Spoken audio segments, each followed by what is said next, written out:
Assalamualaikum soleh-soleha kelas 6. Apa kabarnya hari ini? Kita berjumpa kembali ya dalam pembelajaran tematik tema 3, subtema 2, pembelajaran 1 dan 2. Silahkan anak-anak siapkan alat tulisnya. Kita mulai ya.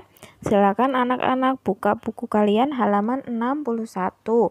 Di situ ada bacaan teks eksplanasi ilmiah yang berjudul Si Kotak Ajaib ya.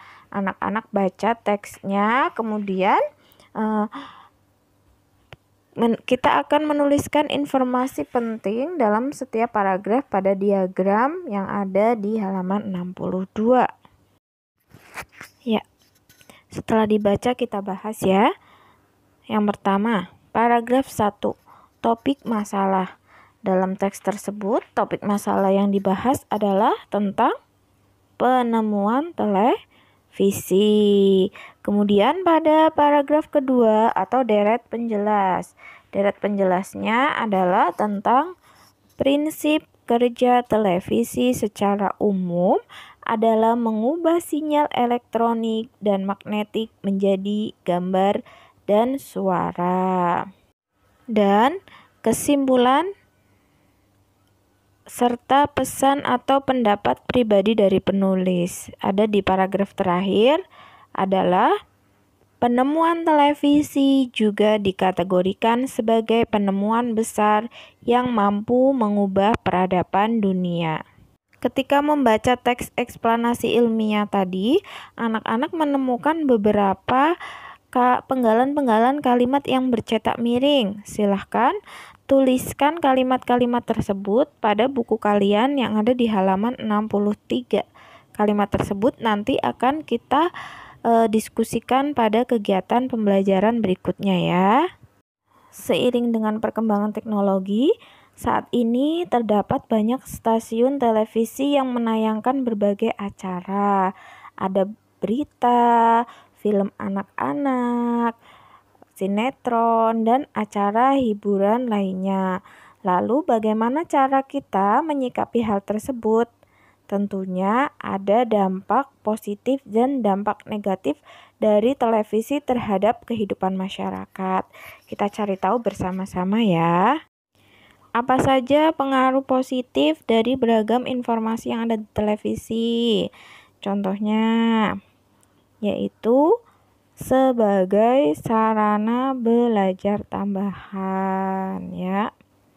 Kemudian menambah wawasan pengetahuan. Ya, dari beragam informasi yang ada di TV, kita dapat menggunakannya untuk tambahan kita ketika belajar.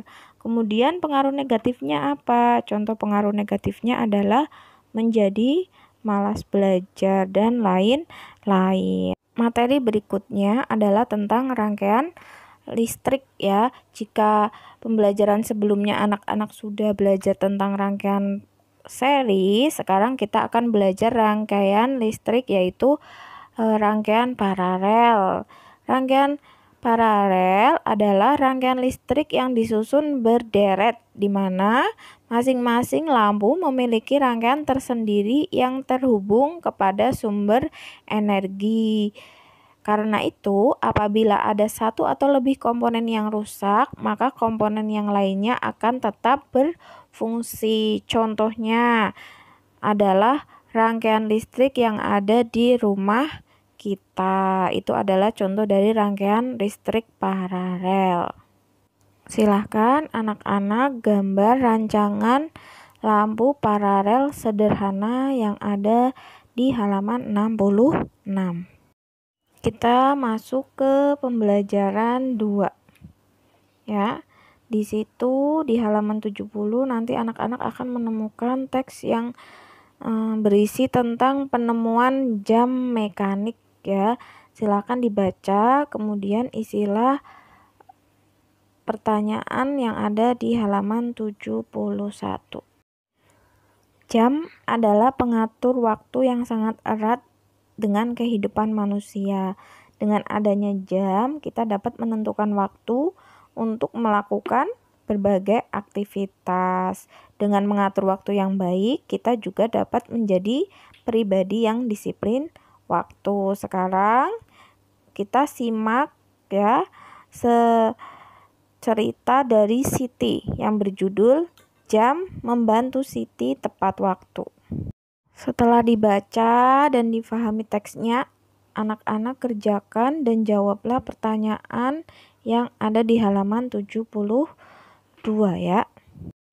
Demikianlah pembelajaran pada hari ini.